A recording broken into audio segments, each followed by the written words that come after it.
Хайди. Тобиас атты бала орта дәулетті шаруаның отбасында туып өсті. Ол егістік алқабында таңертеңнен кешке дейін ерінбей жұмыс істеп, еңбек сүйгіш жігіт боп ер жетті. Тобиас Аделаида есімді қызды жақсы көрді. Аделаида да оны қатты ұнатты. Екеуі ұзақ дос болып, бір-бірін жақсы білгеннен кейін отау құруды ұйғарады. Сөйтіп, бір күні шіркеуге барып некелеседі. Тағдырдың қысыл-таяң шағында бір-бірін ешқашан тастап кетпеуге ант беріседі. Тобиас пен Аделаида тату-тәтті өмір сүріп жатады.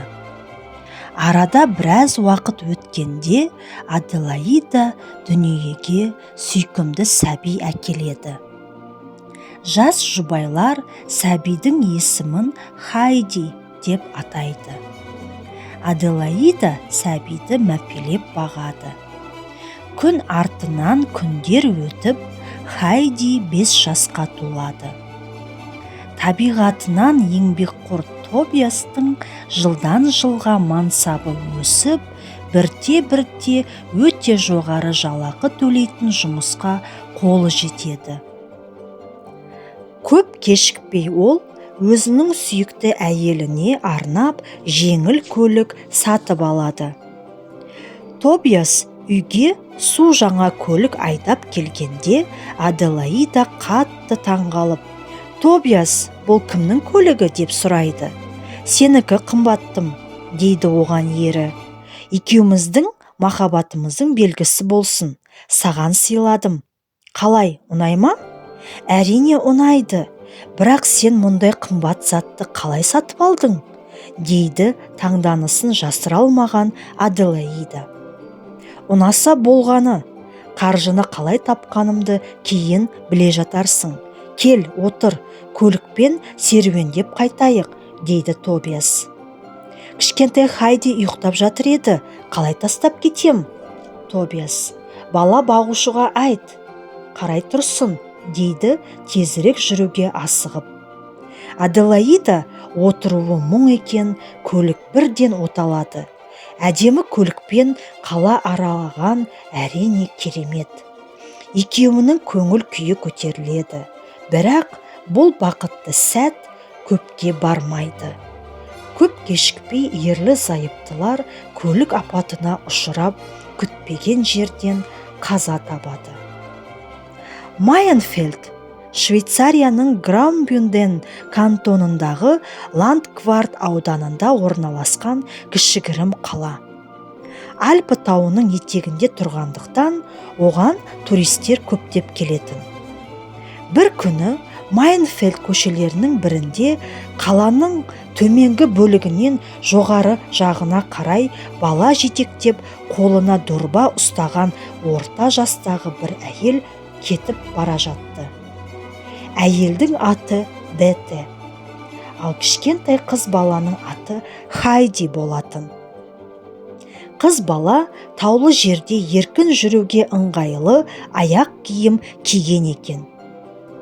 Дете Хайдиді атасына ертіп әкеледі. Ауылдастарымен сөзі жараспаған Альп атай жұрттан саяқ, жападан жалғыз өмір сүретін.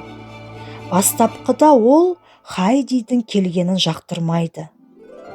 Бірақ сүйкімді қыз жұмсақ мінезімен қарттың көңілін жібітіп, уақыт өте бір-біріне қатты бауыр басып кетеді.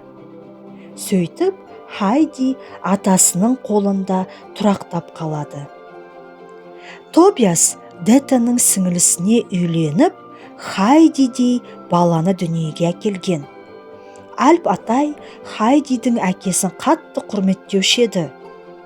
Хайдидің әке-шешесі жол апатынан қайтыс болғаннан кейін Дете қызды енді осында алып келген еді. Хайди сол маңайда тұратын Питер атты ешкі бағушы баламен танысып, екеуі жақсы дос болып кетеді. 11 жасар Питердің де әкесі жуырда қайтыс болған еді. Питер мен Хайди бір-бірімен тез тіл табысып кетеді. Альп атай Питерді көрген кезде қолын ұсынғанымен салқын амандасады. Питер ыңғайсызданып кетіп қалады. Хайди атасына еріп үйге кіреді. Үйде атасының көңілі көтеріліп, Хайдиге қамқорлық жасай бастайды. Үйдің ішінде пішен сақтайтын шолан бар екен. Атасы шамасы келгенше ас дайындайды. Хайди дастарқан жаюға көмектеседі. Дете апай Хайдиді атасына қалдырып, ауылына қайтады. Питер жаз бойы ешкі бақты. Хайдимен ойнады. Күзгі қара суықта атасы Хайдиді үйге қалдырып кететін. Хайдимен ойнау мүмкіншілігінен айырылған Питер мұндай кезде жабырқап қалатын. Қыс түскенде Питер Хайди мен Альп атайдың үйіне арнайы келіп, мектепте оқып жүргенін айтады. Хайди одан мектеп өмірі жайлы көп сұрайды. Бәрі бірге отырып түскі ас ішеді. Питер кетерінде оларды үйіне қонаққа шақырады. Хайди Питердің шақыруына қатты қуанып, жолға шығатын сәтті тағатсыздана күтеді. Бірақ атасы қонаққа баруға асықпайды. Хайди қашан барамыз деп оған тыныштық бермейді. Ақырында Альп атай келісіп, Хайдиді Питердің үйіне ертіп келеді. Хайди Питердің анасы және әжесімен танысады. Әжей Хайдиге өзінің зағип әрі тұрмыстарының өте жүдеу екендігін айтады. Хайди атасынан Питердің әжесінің үйін жөндеп беруін өтінеді. Хайдиді әжейдің жұпыны үйі қатты ойландырады. Ол күнде айта беріп, ақыры атасын үйді жөндеп беруге көндіреді. Бұл кезде Хайди 7 жасқа толған. Атасымен таулы өлкеде тұруға әбден үйреніп алған. Бір күні олардың үйіне пастор келіп, Альп атайға Хайдиді мектепке беру керек екенін ескертеді. Атасы ол ескертуге мән бермейді. Бұл хабар Детенің құлағына да жетеді. Ол келіп Альп атайға Хайдиді Франкфуртте тұратын мистер Сесеманның үйіне жіберейік. Оның Хайди қатарлас балалары бар екен дейді. Альп атай бұл ұсынысқа қарсы болады. Дете апай атайдың қарсылығына қарамай Хайдиді Франкфуртке күштеп алып кетеді. Мистер Сесеманның Клара атты 12 жасар қызы сал ауруына шалдығып, арбаға таңылып қалған екен. Хайдиге жаңа үйде мисс Ротенмайер деген үй күтушісі ұнамайды. Ол Хайдиге қаталдық танытып, тырнақ астынан кір іздеп, қайта ұрса береді. Дегенмен жылы қабақ танытқандары да болды. Олар Себастьян мен Тинетта деген күтушілер. Атасының таулы өлкедегі үйінде емін-еркін өскен Хайдиге мистер Сесеманның үйіндегі қытымыр тәртіпке бағыну қиындау тиеді. Мисс Ротенмайер Хайдидің еркіндігін шектеп, неше түрлі ереже ойлап шығарады. Бір күні Хайди шіркеудің мұнарасына шығып, төңіректі түгел шолғысы келеді. Бірақ қайда қараса да қаланың қызыл шатырлы сұр ғимараттарынан өзге ештеңе көре алмайды. Шіркеудің қасында жабырқау көңіл күйде тұрған Хайдиді бір кісі байқап, оған 2 мысық сыйлайды. Хайди үйге алып келгенде мысықтар Хайдидің дорбасынан секіріп түсіп, тым-тырақай қашады. Мысықтарды мисс Роттенмайер көріп қояды. Себастьян деген күтуші Хайдиге мысықтарды ұстап беріп, жасырып қоюға көмектеседі. Келесі күні мисс Роттенмайер тамбурин аспабының дауысын естіп, үйді түгел тінтіп шығады. Тамбуринде ойнап тұрған қайыршы бала екен. Тағы бірде Себастьян Клараға себет әкеп береді. Клараның себетті ашқаны сол еді, ішінен бірнеше мысық ытып шығады.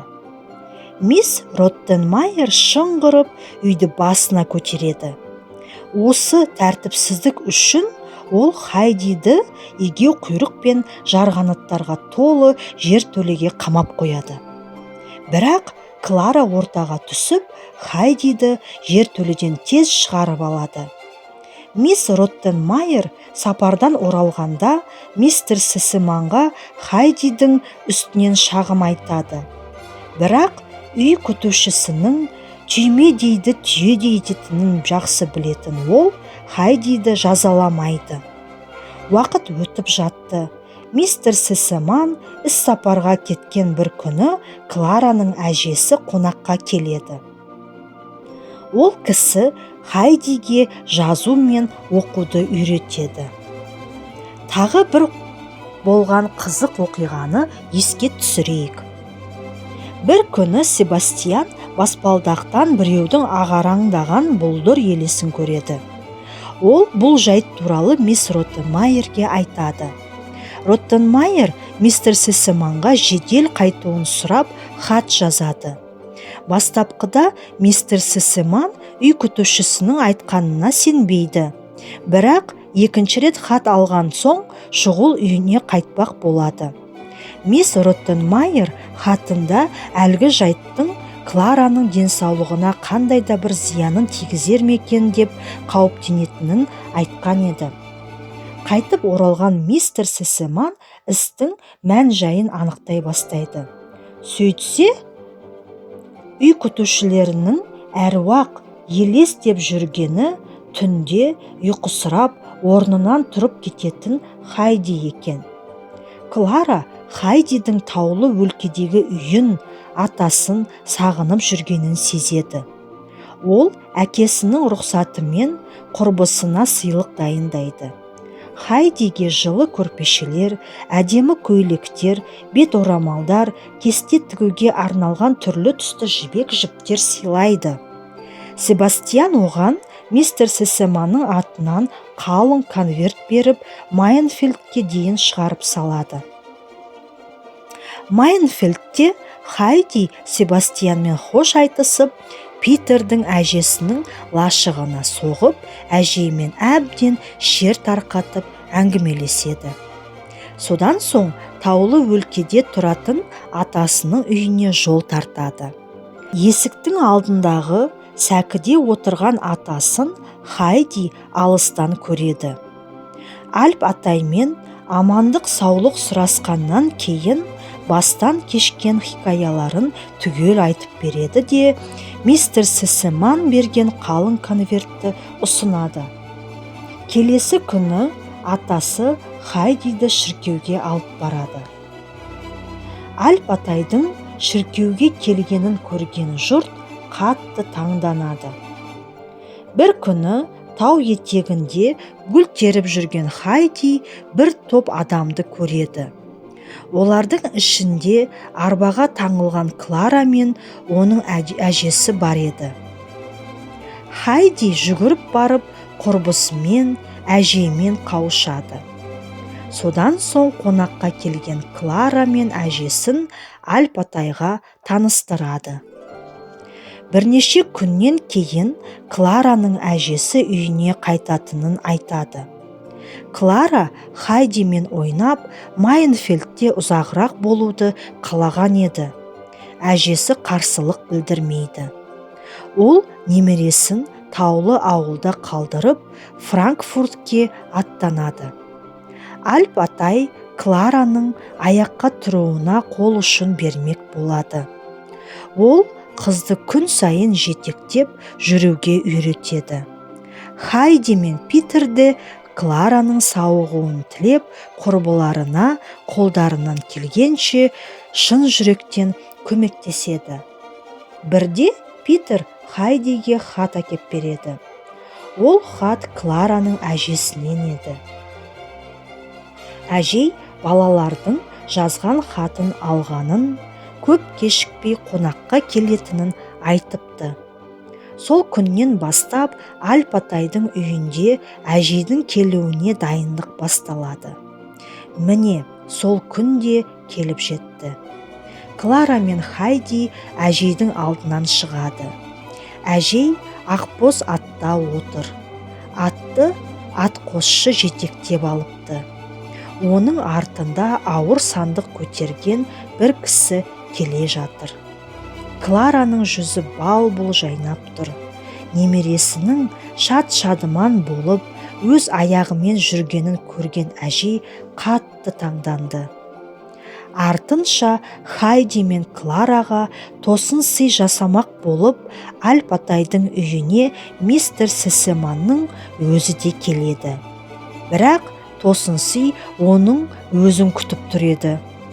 Клара енді сал емес. Сесеман қызының ауруынан айығып, өз аяғымен жүріп кетуіне ықпал еткен Альпатай мен Хайдиге үлкен ризашылығын білдіреді.